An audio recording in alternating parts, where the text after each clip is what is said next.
안녕하세요. 이 정도는 알고 살자의 알차입니다. 이번 영상은 환전 두 번째 영상으로 빨리 마무리해보도록 하겠습니다. 가시죠. 해외여행을 자주 다니시는 분들 중에서는 아예 외화 통장이라는 걸 만들어서 환전 수수료를 아낀다는 이야기도 있고, 여기저기 요령부려가면서 알뜰하게 환전해놓고도 넉넉히 환전하지 못해서 해외 현지에 가서 또 한 번 환전하다가 수수료를 많이 물었다는 이야기도 종종 듣게 됩니다. 외국 돈을 환전해서 쓰는데 다양한 요령이 필요한 것 같습니다. 환전 두 번째 시간 꼼꼼하게 들여다보겠습니다. 앞서 말씀드렸던 외화 통장은 일반적으로 여행 때문에 환전하러 오셨다가 마침 그때가 환율이 싸거나 환율 우대가 좋아서 조금 넉넉하게 환전해서 나중 여행을 대비하시는 분들이거나 아니면 아예 환차익을 노리고 환테크에 투자를 하시겠다는 생각을 해서 만드는 상품입니다. 일단은 보관이 용이하기도 하고 환율 자체로 현찰로 가져갈 때보다 외화 통장에 입금하는 환율은 전신환율이라고 해서 더 저렴하게 살 수 있습니다. 전신환율이라는 건 외국에 송금할 때도 적용되는 환율입니다. 쉽게 이야기하면 은행 수수료가 좀 덜 들어간 환율입니다. 은행에 보시면 환율 고지판이 있는데 거기서 파실 때, 사실 때 말고 송금할 때, 송금 받을 때 여기에 적용되는 곧 송금과 관련된 환율을 전신환율이라고 합니다. 이게 예금 통장에 그냥 전제적으로 숫자를 찍는 게 전신환이라 합니다. 현찰에 오고 가지 않고 숫자만 오고 가는 환율이라고 생각하시면 편하겠습니다. 그러면 통장을 하나 만들어 놓고 있다면 이자는 얼마나 붙을까요? 이자율도 통화마다 다른데 기간마다도 다릅니다. 원화는 같다고 보시면 되겠네요. 외화 통장 개설 시에도 환전할 때 똑같이 우대 환율 적용해 줄까요? 이게 이벤트 내용마다 다를 수 있습니다. 현금으로 살 때만 적용될 수도 있고 외화 통장으로도 같이 적용될 수도 있고요. 해외 송금 시 알아둬야 될 것들은 없을까요? 해외 송금 목적에 따라서 다를 수가 있는데요. 보통 친구한테 송금을 한다는 일반적인 목적이라면 내국에는 증빙 서류를 제출하지 않고 연간 송금할 수 있는 금액 한도가 5만 불이라고 1편에서 말씀드렸습니다.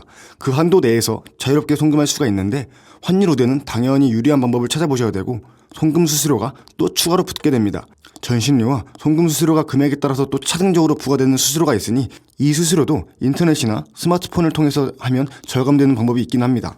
그런데 살짝 독특한 점이 있다면 외국환 거래은행을 지정하고 거래를 하셔야 됩니다. 5만 불 정도라는 한도가 정해져 있다 보니 한 곳을 지정한 다음 거래하셔야 은행 거래 금액을 합산할 수 있잖아요.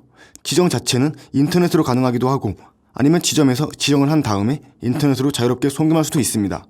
우대환율 같은 경우는 스마트폰 뱅킹으로 거래하면 몇 퍼센트다 라고 고시되는 경우가 많아서요. 환율 우대가 높은 곳을 찾아가는 것도 좋긴 하고 은행에 대한 송금 수수료는 할인되는 경우가 거의 없어서요. 정해져 있는 퍼센테이지나 해당 전신료 같은 것들이 따로 있긴 한데 중요한 것은 은행마다도 다르다고 합니다. 그리고 고객의 등급에 따라서도 달라질 수 있다고 하고요. 해외에 나가서 돈을 쓰는 상황에 대해서 좀 알아볼까요? 예를 들어 미국에 가서 쓰려고 할 때 우리나라에서 환전 수수료 우대할 때는 한국에서 환전을 아예 달러로 해가서 현지에서 현금으로 쓰는 게 나은지 아니면 현지에 가서도 ATM 기계에서 달러를 인출해 사용하는 게 더 나은지 둘 중 뭐가 더 나을까요?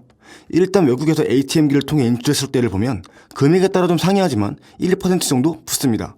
그리고 뽑을 때마다 건당 수수료 1달러 정도 붙죠. 그때그때 적용하는 환율은 내가 한국에서 적용받던 환율과 같을까요? 인출 시점이 전신환율로 적용되는 것이고 한국에서 사실 거래하면 우대환율을 받을 수 있을 테지만 해외에서 할 때는 자기네들이 자체적으로 사용하는 환율을 정하겠죠.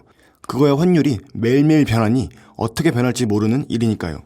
대략 외국에서 뽑으면 한 1.1%에서 1.2% 정도를 수수료 내는구나 이렇게 알고 있으면 되겠습니다. 그 정도라면 우리나라에서 우대환율을 받고 직접 달러를 돈으로 환전해가는 게 좀 나을 수 있겠습니다. 비용만 계산해 본다면 현금이 깔끔하긴 하지만 비슷할 것 같습니다. 그리고 환전 수수료가 우대된다면 그 계산을 해볼 필요가 있겠고요.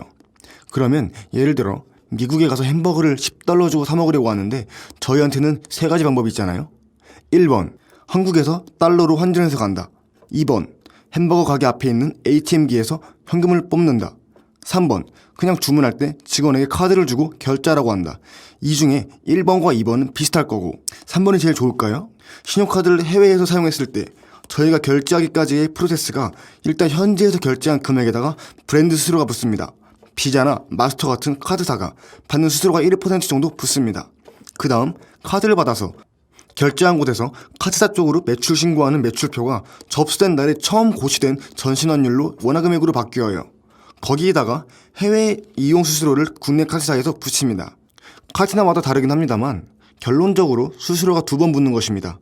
그럼 해외에서 카드로 긁으면 긁은 후 대략 3, 4일 후에 전신환율로 적용되고 수수료는 비자나 마스터가 가져가는 것하고 한국의 신용카드사 등등 이 가져가는 것 합해서 대략 한 1.5% 정도 뗀다는 것이군요.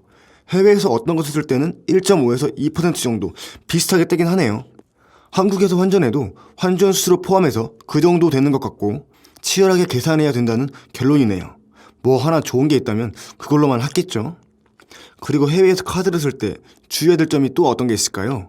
최근에 이슈가 된 것이 해외 원화 결제라고 해서 DCC라는 게 좀 이슈가 되고 있긴 합니다. 신용카드를 결제할 때 현지 통화로 매입을 하고 한국 환율이 적용돼서 다시 환전이 된다고 말씀드렸는데요. 이게 해외 원화 결제라고 합니다. 이거를 현지 통화가 아니라 이 카드를 쓰는 사람이 한국 사람이라면 한국의 통화로 애초에 할 수 있도록 통화를 선택할 수 있는 서비스를 제공하는 업체가 있습니다.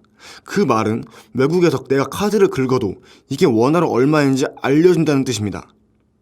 결제하는 시점에 손님이 어느 나라 통화로 결제하겠다라는 선택권을 주는데 그쪽에서 만약 한국 사람이니 한국 통화로 보여주면서 이 금액으로 결제를 하게 되는 거죠.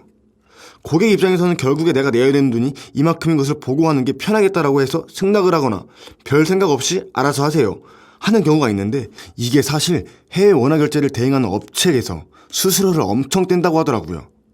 아까 말씀드린 절차에 추가로 분명히 원화 금액을 보고 결제했는데 한국에 국내로 매입이 될 때 달러로 다시 환전됐다가 이걸 원화로 또 환전을 합니다. 곧 이중 환전이 되다 보니까 수수료가 꽤 많이 나와요.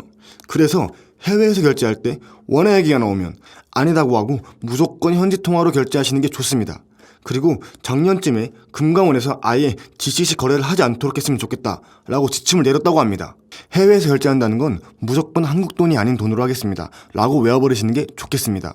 외국인 친구가 우리나라에 와서 돈을 뽑을 때도 저를 예를 들면 A은행에 맡긴 돈을 10만원 뽑으려면 인출수료 한 7,800원만 내면 될 텐데 외국인 친구들이 우리나라에 와서 10만원을 뽑으려면 인출수료 7,800원에다가 그 친구가 쓰는 비자나 마스터카드에다가 또 얼마를 내야 되지 않겠습니까? 그러면 그 외국인 친구는 저한테 물을 것 같아요.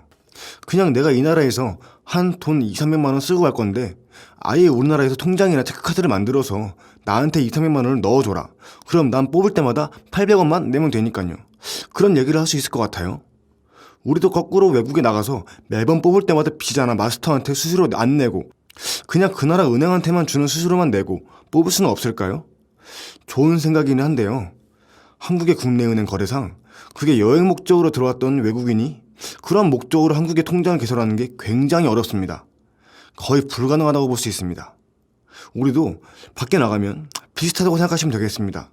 그렇다면 국제 체크카드라고 하는 건 뭘까요? 국제 체크카드라고 하는 거는 한국 같은 경우에는 원화 통장에 연계된 체크카드인데 해외에서도 체크카드의 기능을 사용할 수 있도록 만들어진 걸 국제 체크카드라고 합니다. 그때도 비자나 마스터한테 1몇 % 떼어주고 한국의 은행에다가 또 떼어주고요. 대략 뭐 여행이나 출장 갈 때의 환전 요령에 대해서 평소에 궁금했던 것들이 많아 같이 알아봤는데 한번 정리해볼까요? 여행이나 출장 계획이 잡히시면 일단 예산이 얼마인지, 이걸 현찰로 쓸 건지, 현지에서 신용카드나 체크카드로 쓸 건지 이런 예산 한번 짜보시고 이게 국내에서 환전이 가능한 통화라면 일단은 주거래은행이나 아니면 환율 우대 쿠폰을 가지고 계신 경우에는 우대 환율이 얼마인지 한번 비교해보시고 스마트폰 환전이나 시즈널 이벤트가 있는 것이 좀 유리하다고 말씀드렸는데 그런데 이것이 통화마다 다를 수 있고요. 금액 한도도 제한이 있을 수 있습니다. 참고로 해외 사용에 특화된 신용카드의 경우에는 신용카드 자체에 우대 환율 적용 혜택으로 들어가 있는 경우도 있어서 이것을 활용해 보시는 것도 좋을 것 같습니다. 신용카드로 결제하면 늘 환전 수수료를 우대해 준다는 것입니다. 물론 환율이 제일 쌀 때를 알아서 그때 환전해 놓으면 좋겠지만 환율 전망 자체가 어려우니까요.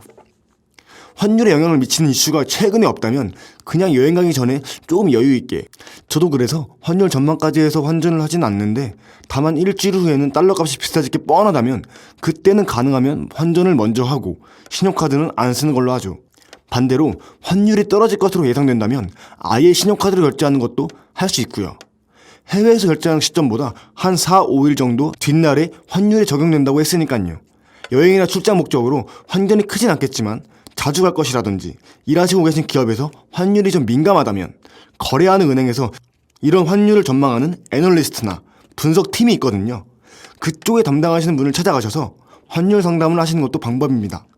제가 개인적으로 오늘 배운 건 동남아 국가나 혹은 개발도시 국가들, 곧 환전할 때 수수료를 많이 떼는 국가들의 돈이 필요하다면 현지 은행 모 ATM 기기에서 뽑아 쓰는 게 수수료가 약간 붙지만 우리가 그 나라 돈 환전할 때 1.6% 정도의 수수료만 주고 환전할 방법이 거의 없으니 그런 나라들 가서는 ATM 기기에서 뽑아 쓰는 게 많이 유리하긴 하겠네요. 미국 달러나 엔화 이런 것들은 비슷비슷해서 치열하게 고민해야 되지만요. 이번 환전 두 번째 영상 어떠셨나요? 이제 현명하게 환전하실 수 있으시겠죠? 해외를 마지막으로 나가본 적이 언제였더라? 아무쪼록 시청자분들은 이 정보를 잘 써먹으시길 바랍니다. 이상 알차의 환전 마지막 편 시청해주셔서 감사합니다.